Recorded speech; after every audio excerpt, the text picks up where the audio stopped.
नमस्कार मित्रांनो, मी अनिल जांभळे. तुम्ही पाहतात मराठी तक यूट्यूब चॅनल. शेतकरी मित्रांनो, अखेर पुण्यश्लोक अहिल्यादेवी शेतकरी कर्जमाफी योजना सुरुवात झालेली आहे. थकीत कर्जदारांची यादी पहिली आलेली आहे. आता KYC सुरुवात होऊन जवळपास 3-4 दिवस झालेले आहेत. अशातच बऱ्याच शेतकऱ्यांना एक अडचण दिसत आहे, ती म्हणजे जी काही आपली बँकेतील थकीत रक्कम आहे ती आणि KYC करत असताना जी रक्कम दाखवत आहे त्याच्यामध्ये तफावत दिसत आहे. त्यामुळे बरेच शेतकरी संभ्रमात पडलेले आहेत की KYC करावी का नाही. तर आपण या व्हिडिओमध्ये माहिती घेणार आहोत की जर तुमची थकबाकीची रक्कम आणि KYCची रक्कम जर वेगळी दाखवत असेल तर KYC करावी का. तर त्याचं उत्तर आहे हो. आज राज्याचे जे काही कृषी मंत्री आहेत त्यांनी सविस्तर पत्रकार परिषद घेऊन याबाबत पूर्ण माहिती दिलेली आहे. ह्या व्हिडिओमध्ये तुम्हाला ते काय म्हणले ते देखील मी तुम्हाला दाखवणार आहे. व्हिडिओ पुढे आहे, व्हिडिओ शेवटपर्यंत पहा. तर मी तुम्हाला थोडक्यात माहिती देतो. त्यांचं म्हणणं असं आहे की ज्या शेतकऱ्यांचे NPAमध्ये खाते पडलेले आहेत त्यांची रक्कम समजा 1 लाख रुपये त्यांनी उचललेलं होतं, ते सुरुवातीपासून जर त्यांनी त्याचं व्याज भरलेलं नसेल, समजा त्याची व्याजाची रक्कम जर 30,000 झाली असेल, एकूण रक्कम 1,30,000 झाली, तर शासनाच्या नियमानुसार शासनाने बँकासोबत एक करार केलेला आहे. तो करार असा आहे की NPAमध्ये ज्या शेतकऱ्यांचे खाते पडलेले आहेत त्यांची मुद्दल शासन भरणार आहे आणि जे काही व्याज आहे ते बँका भरणार आहेत. त्याबद्दल त्यांनी विस्तृत अशी माहिती दिलेली आहे, ती आपण माहिती देखील पाहणार आहोत. त्यामुळे शेतकऱ्यांनी घाबरून जायचं कारण नाही. त्यांनी असं सांगितलेलं आहे की जी काही 2 लाखाच्या आतील पहिली यादी आहे त्यांचे आधार प्रमाणीकरण करून घ्यायचं आहे.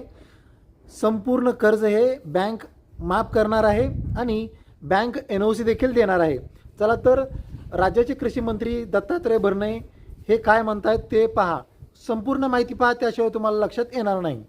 नाही, दुसरी यादी म्हणण्यापेक्षा आता तुम्हाला माहिती आहे की आता ही दोन्ही मिळूनच यादी आपली 16,48,000 2025 अखेरचे थकबाकीदार आणि 2019ची ही 11,58,000 म्हणजे साधारणतः 32 मला वाटतं 31 लाख हेच पहिल्या यादीतले शेतकरी आहेत आणि 31 लाखापैकी आपण साधारणतः आता 17 लाख लोकांना आपण देतोय.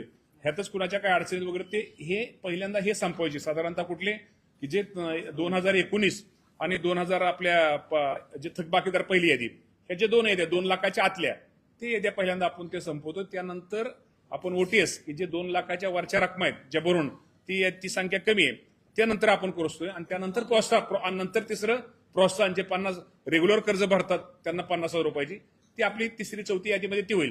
पण पहिल्यांदा फोकस ह्या 2 याद्यांना करतोय. ह्या 2 याद्या लवकरात लवकर संपवतोय. साधारणतः आज आपल्याला आजचा जर विचार केला तर साधारणतः 16-17 लाखापैकी 5 लाख खात्यांची आता KYC ही प्रक्रिया शेतकऱ्यांनी आता पूर्ण केलेली आहे. मग त्यामुळे आता 5 लाख लोकांना तर आपल्याला म्हणजे रक्कम द्यायला काहीच अडचण नाही. आणि अजून आम्हाला वाटतं आता रोज आता 50,000 लाख आपल्याला आता ते रोज हा आकडा वाढेल. कारण काय झाले, लोकांना थोड्या काही गोष्टीमध्ये थोडे लोकांचा समज होता, लोकांचा गैरसमज होता किंवा काही अडचणी होत्या पोर्टलमध्ये, त्यामुळे ते आता ते रोज आपण त्यापर्यंत दुरुस्त करतोय. साधारणतः पहिल्यांदा ह्या 17 लाख लोकांना आपण त्या शेतकऱ्यांना 17 लाख प्लस हे जे राहिलेले आहेत पहिले म्हणजे 2 लाखाच्या आतले ह्यांना आपण पहिल्यांदा तो लाभ देतोय. आणि ह्यानंतर 2 लाखाच्या पुढचे जे पैसे रक्कम भरणार आणि प्लस प्रोत्साहनचे साधारणतः 23,63,000 शेतकरी त्यांना आपण रेग्युलर त्यांना हे करू देतो. पण पहिल्यांदा आता साधारणतः तुम्हाला मी सांगतो, पहिल्यांदा तर आपण ही प्रक्रिया तर 23 जो प्रोत्साहनची प्रक्रिया ही ह्याला तर वेळ आहे किंवा OTSला तर आपण मला वाटतं किती तारखेपर्यंत दिली शेवट त्यांना तारीख मार्च 27 पर्यंत दिलेली. त्यामुळे ह्या 2 विषयात पहिले आपल्याला 2 लाखाच्या आतली आपण पहिल्यांदा संपवतोय, नंतर प्रोत्साहन आणि 2 लाखाचं त्या वरचे असं आपण करतोय. पण मी आपल्या माध्यमातून माझ्या शेतकरी बांधवांना सांगू इच्छितो की अजिबात तुम्ही काळजी करू नका.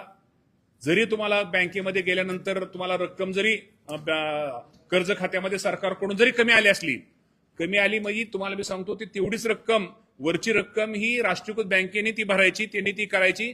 तसा त्यांचा आमचा समझोता झालेला आहे. असं जर कुठली राष्ट्रीयकृत बँक जर आपल्याला चुकीचं कोण सांगत असेल ताबडतोब त्याच्यावरती निश्चित प्रकारे सरकार म्हणून आम्ही 100% त्यांच्यावरती लगेच ताबडतोब त्यांच्यावरती काय हे करू. असं कुठलाही गैरसमज, तुम्हाला जेवढी रक्कम सरकारने तुमच्या खात्यावर कळवली तुमची संपूर्ण 2 लाखाच्या आतली ही कर्जमाफी ही रक्कम तुमची माफी होणार आहे आणि तुम्हाला नीलचा दाखला मिळणार आहे.